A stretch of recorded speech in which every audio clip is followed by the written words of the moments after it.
terima kasih pemirsa Pal TV masih di pengobatan alternatif bersama dengan Gria Herbal Jeng Jumaro dan masih Indah tunggu nih telepon di 07113800022 bagi pemirsa Pal TV yang ingin berkonsultasi dengan gangguan penyakit yang sedang dialami sekarang. Nah, Jeng Jumaro tadi mengenai penyakit demam ya Jeng ya. Nah, kalau ini untuk batuk pilek ini yang mengganggu nih Jeng, kalau sehari-hari nih suka meler-meler, suka batuk ini gimana sih Jeng solusinya? Nah iya tadi yang jamu tadi saya kasihkan itu bisa menjaga kita dari serangan batuk, dari serangan pilek, demam. Yang tadi saya sampaikan tuh saya rangkum semuanya biar kita nggak batuk, nggak demam, dan nggak pilek seperti itu. Besok kamu bikin ya pagi-pagi ya. Siap ya. Kita angkat telepon dulu ya Jeng ya. Oke. Halo, assalamualaikum. Halo, assalamualaikum. Waalaikumsalam. Iya, dengan Bapak siapa di mana? Dari Pak Rido Pak Rido. di Talang Keramat. Langsung ya Bapak dengan pertanyaannya. Ini mau tanya nih, saya ini kan ke dokter kemarin kan. Iya Pak Katanya Rido. hernia. Bisa nggak ini diobati oleh Mbak Jeng ini? Kurang jelas ya. Hernia. Hernia. Iya. Oh, Bapak ada hernia. Sudah berapa lama Pak? Terus minggu. Seminggu lah gara-gara bengkaknya tuh. Minggu. 1 minggu. Iya. Oh masih dini ya? Iya. Ya. Oke. Bapak begini, kalau untuk hernia itu bisa menggunakan meniran ya, pakai meniran sama daun ciplukan. Itu bagus ya, dikonsumsi gitu.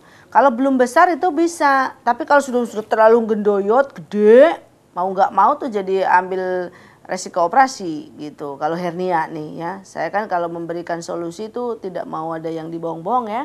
Jadi harus dikatakan yang sebenarnya gitu.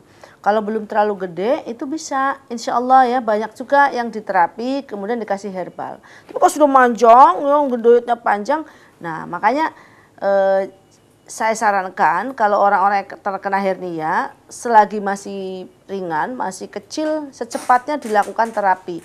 Itu mau nggak sekedar herbal itu mesti diterapi karena ada yang turun. Nah, terus tidak boleh ngangkat berat ya.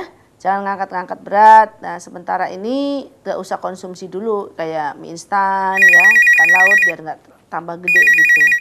Semoga dicoba cari daun meniran. Kalau mau tahu daun meniran kayak apa di GHDJ ada di Taman Herbal itu ada contoh daun menirannya. Atau boleh searching di Google boleh. Cari daun meniran itu bisa saya resepkan ke mereka tuh alhamdulillah banyak yang sembuh gitu. Ya, kita ke penelpon selanjutnya ya Jeng Oke. ya. Halo, assalamualaikum.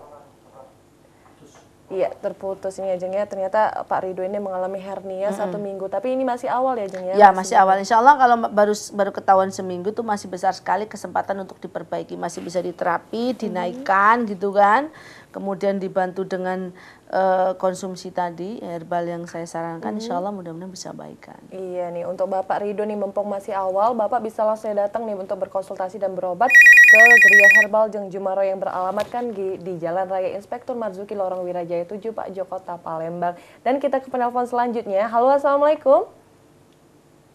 Halo. Halo. Iya, dengan Ibu siapa di mana? Ini Ibu bicara ini Ibu Rahani di Tanah Mas. Ibu Rani, langsung ya Ibu dengan pertanyaannya. Iya, ini nanya dengan Ibu Jaya penyakit emah. Iya, Bu Rohani. Kronis ini kembung perutnya ada enak. Kembung ya. Terus? Tidak enak, sudah tuh darah tinggi. Ada darah tinggi. Suka mual nggak? Hah? Suka mual. Iya, mual. Pedih nggak? Ini darah apa? Mahnya cenderung mual apa pedih? Apanya? Rasanya mahnya ini cenderung selain kembung disertai pedih nggak? Disertai mual Iya, nggak? pedih, itu kembung. Tidak enak. Ya, udah lama ya Bu Rohani ya? Ini baru 2 bulan ini. 2 bulan ini ya. Bu Rohani kalau boleh tahu hobi makan pedas? Hah? Suka makan pedas?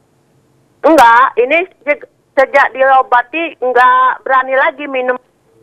Dulunya maksudnya? Iya, terputus ya. Yang saya tanyain sebenarnya keburukannya adalah dulunya, alias kebiasaannya ya. Mungkin sekarang udah kena penyakit takut. Nah, memang mungkin ya kalau orang-orang yang merasakan seperti itu biasanya dia suka telat makan. Nah, dimakannya ditunda-tunda seperti itu. Jadi kalau sekali makan diisi banyak nanti nggak mau makan lagi. Ada juga yang kayak gitu. Terus ada juga yang senang mengkonsumsi misalnya makanan-makanan bergas terlalu banyak, itu juga bisa menimbulkan keluhan demikian. Nah, Bu Rohani ini kan kembung ya. Kalau untuk kembung yang paling bagus itu kunyit yang kuning. Kunyit biasa yang buat masak ya. Pakai kunyit diparut, kasih gula aren setiap pagi. Insya Allah kembungnya hilang. Termasuk pedihnya juga hilang. Nah, kemudian bagaimana dengan darah tinggi? Kalau untuk darah tinggi itu banyak sekali obat yang bisa dipakai. Pertama, pace bisa dijus, kasih madu. Pace bau saya nggak mau Oke, cari daun Afrika. Daun Afrika pahit saya nggak mau. Ya udah cari daun pegagan. Nah, banyak kan? Daun pegagan susah nyari. Ya udah pakai daun salam. Nah, kan? Gampang kan? Daun salam saya bawang putih. Tapi ingat, orang darah tinggi ini ada hubungannya dengan psikologi kita. Oh, betul. Ya, jadi ada hubungan dengan psikologi. Minum obat sebanyak apa, orang hipertensi, kalau beban pikirannya tidak diperbaiki, tidak ada solusinya, biasanya mereka tetap seperti itu. Maka saya menambahkan solusinya adalah coba tambahkan berwirid istighfar 100 kali setiap hari. Astagfirullahaladzim, astagfirullahaladzim. Dengan kita beristighfar, mudah-mudahan permintaan kita dikabul, maksudnya begitu. Dan kita mohon ampun ya. Jadi biar hatinya tenang juga. Nanti saya kasih ini deh, tentang self terapi ya. Jangan lupa ya, tadi dicatat kan banyak kan, alternatifnya bisa dipakai. Jangan lupa air doa pada malam ini untuk transfer energi ya. Iya. Kita ke penelpon selanjutnya lagi nih Jeng ya. Halo, assalamualaikum. Waalaikumsalam. Iya, dengan Bapak siapa di mana? Dari Jainuddin, Mekarti Jaya. Pak Ari, langsung ya Bapak dengan pertanyaannya. Saya sih sering kencing ini Mbak, kencing nggak teratur ini saya ini. Pak Jainuddin, kencingnya nggak teratur? Iya, kencing nggak teratur, kalau malamnya sampai 12 kali. Kalau berkali-kali. Iya. Kadar gula rendah, ginjal bagus semua Mbak. Oh, tapi kenapa saya kencing terus gitu ya? Iya, sering kencing terus ini Mbak. Kenapakah saya gitu ya? Nah, pertama memang sih justru kalau misalnya itu kan penyakitnya pasti gangguan di daerah renal, dari ginjal, prostat sampai dengan kandung kemih. Nah, sudah diperiksa prostat belum? Prostatnya usia berapa Pak? 53. Oh iya. Ya. Ada orang yang kencing terus, ginjalnya baik, maksudnya baik tuh ya kreatinnya bagus, ureumnya bagus, kencing terus ya. Di kandung kemih ternyata ada infeksi, bisa ya. Kemudian bisa juga mengalami pelebaran di prostat. Pelebaran di prostat ya, untuk laki-laki biasanya sih berbentur usia ya. Kemudian tingkat kecapean ya. Nah, terus bagaimana untuk mengantisipasi itu, menstabilkan kembali ya? Iya. Coba cari daun tempuyung sama daun rumput mutiara. Bagus banget tuh. Pokoknya tempuyung sama rumput mutiara itu paling bagus untuk daerah renal, alias daerah perkencingan ini, saluran. Direbus ya, pagi sama malam. Mudah-mudahan setelah itu Bapak bisa baikan dan kencingnya bisa terarah. Kalau masih belum juga, mau nggak mau Bapak harus dibantu dengan terapi ya.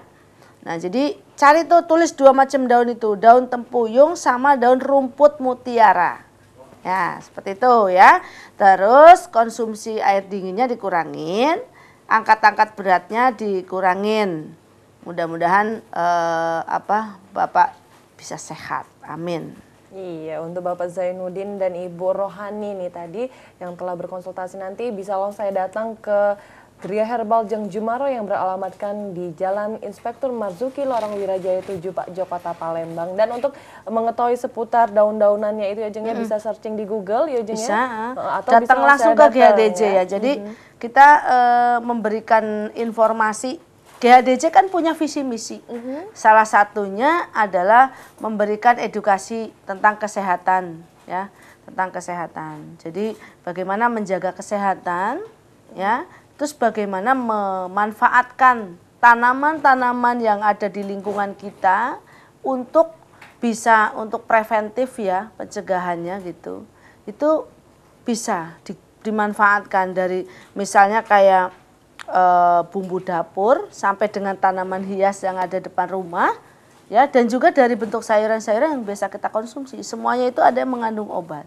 Karena Allah ciptakan semua tanaman itu ada maksudnya. Nah itu kalau datang ke GHDJ di humas kita itu akan dikasih tahu, dijelaskan. Kita free kok, nggak ada biaya. Kita yang namanya, saya tuh benar-benar pengen seluruh masyarakat Indonesia itu mencintai tanaman. Ini adalah warisan leluhur. Kalau bisa setiap rumah punya tanaman-tanaman yang berkhasiat obat. Nah kalau mau tanya sana, kita kasih gambarnya ada, langsung ke praktek jenis tanamannya seperti apa juga kita ada, seperti itu. Iya, jadi memang tidak perlu khawatir ya Jeng, untuk tidak tahu sebenarnya daun mutiara itu seperti ya, apa. ada di kita, daun tempuyung misalnya, terus daun binahong tuh kayak apa sih? Nah, boleh datang. Kalau banyak suka ada yang minta kita kasih. Kalau memang banyak ya. Ya kalau enggak mungkin oh ternyata ini ada di dekat saya misalnya. Oh ternyata ini manfaatnya ada ya. Saya nggak tahu, tak buang-buang aja. Kirain rumput kali ya. Iya, iya seperti itu. Jadi kita bisa memberikan edukasi kepada masyarakat. Ya, seperti kemarin-kemarin juga ada beberapa ibu-ibu majelis taklim misalnya mengundang kita untuk memberikan penjelasan mengenai manfaat tanaman obat keluarga. Asal dijadwal dulu, insya Allah kita juga siap. Karena itu sudah bagian dari misi kita. Misi kita jadi nggak hanya untuk pengobatan saja, tapi juga untuk pencegahan.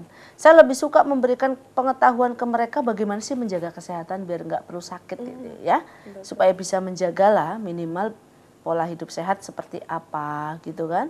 Kemudian tanaman-tanaman herbal, tanaman yang ada di depan kita itu manfaatnya untuk apa saja. Insya Allah kalau kita bersahabat dengan lingkungan, penyakit itu bisa jauh gitu. Kalau sebentar-bentar pakai kimia, sebentar-bentar kimia, mungkin ya saya rasa dokter juga sepakat, mereka juga menyampaikan terbuka bahwa itu memang ada efek samping gitu. Tapi ya karena nggak ada lagi terpaksa kan, mau nggak mau dipakai gitu kan. Tapi kalau seandainya untuk penyakit-penyakit ringan yang bisa diatasi, pemerintah melalui suku dinas kesehatannya juga mereka mengembangkan program itu. Pemerintah mengembangkan juga mereka mengenai tanaman obat keluarga apa saja gitu. Jadi saya juga ingin sebagai warga negara berpartisipasi lah, membantu berperan serta juga dalam mengisi kemerdekaan ini kan. Gak cuma pemerintah sendirian, tapi kita sebagai warga negaranya juga ikut membantu kan, bagaimana biar bisa tercapai Indonesia sehat dari alam sendiri, dimulai dari pola makannya yang baik ya, kemudian pola pikir yang tertata, pola gerak yang teratur, kemudian menyediakan beberapa tanaman untuk penyakit-penyakit tertentu, menjaga, dan seperti tadi kan saya katakan, ya rutin tiap pagi coba minum jamu ini supaya kita sehat gitu. Mudah-mudahan bermanfaat. Karena itu tidak rugi ya Jengnya untuk diri kita sendiri juga ya. Iya, itu kan pengetahuan. Kayak saya ingin tularkan ini ya karena memang dari kecil kita orang tua itu terbiasa diajarkan begitu gitu, dan ternyata saya merasakan sekali manfaatnya gitu. Saya ingin dari manfaat ini nggak cuma saya dan keluarga saya, tapi kalau bisa seluruh masyarakat Indonesia bisa memiliki manfaat dari tanaman yang sudah Allah sediakan gitu.